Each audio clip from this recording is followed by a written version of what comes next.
far as I understand, your engagement has a lot been about maintaining traditional knowledge of indigenous people, for example, agriculture.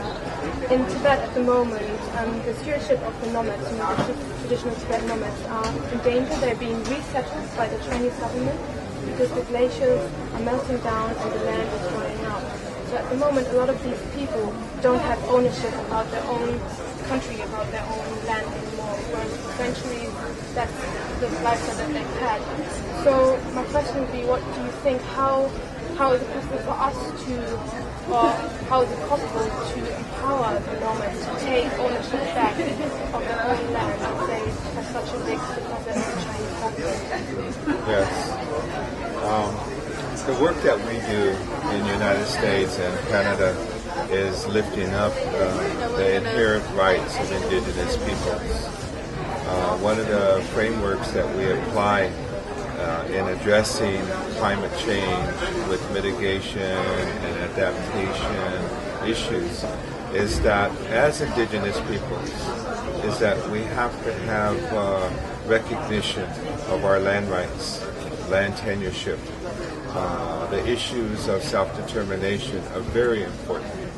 So that's why we are here as indigenous peoples collectively working within the Indigenous Caucus, within the conference meeting of the world leaders.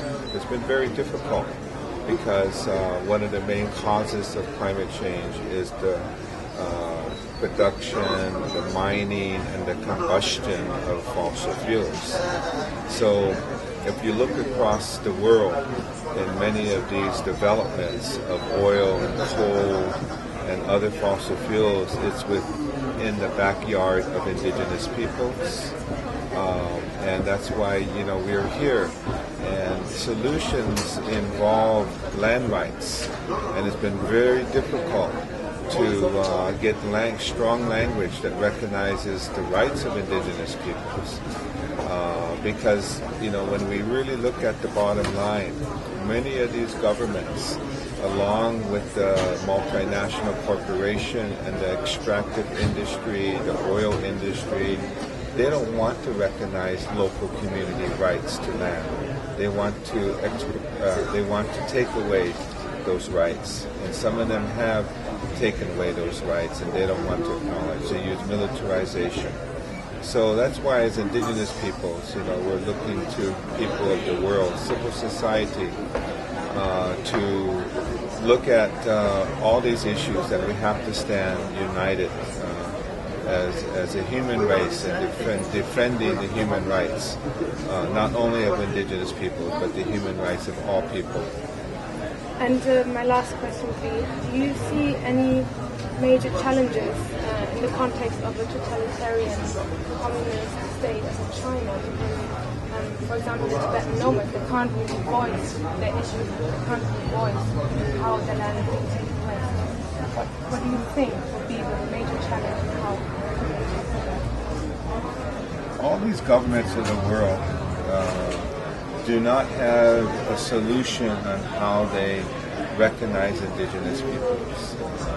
Governments have been removed from the humanity of people. They've been removed from the consciousness of the sacred. They've been removed from understanding that unique and profound spiritual relationship that we have with our Mother Earth.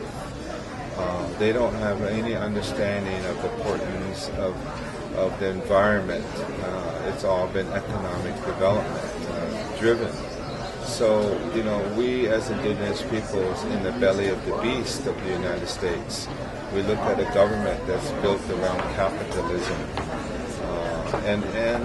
We provide some very challenging questions in many of these social movements, whether it's socialism or communism. They don't know how to address the rights of indigenous peoples or human rights. So it's a factor that has to have special consideration. But, it's an issue that we have to really deal with because, people are killed, if they try to speak up. That's why here in the Conference of the Parties, as indigenous peoples, we're saying that rights have to be, we're saying that the rights have to be recognized, but we're not just asking for right to participation. We're asking rights to land, rights to resources, rights to the forests. And our indigenous brother, who is the president of Bolivia, he's coming next week, and he's been demanding the rights of Mother Earth would be recognized.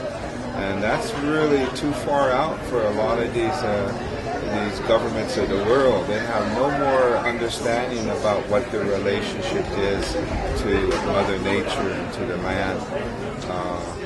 And any time that you have indigenous people stepping up and speaking out on our rights issue, we're quieted, we're rounded up, put into prison, or we're told to go away. Here, we're not going to go away. We're going to continue to fight for our rights and link the rights issue to climate justice. Thank you very Okay, much. thank you. Thank you so much. Thank you very much. Yes,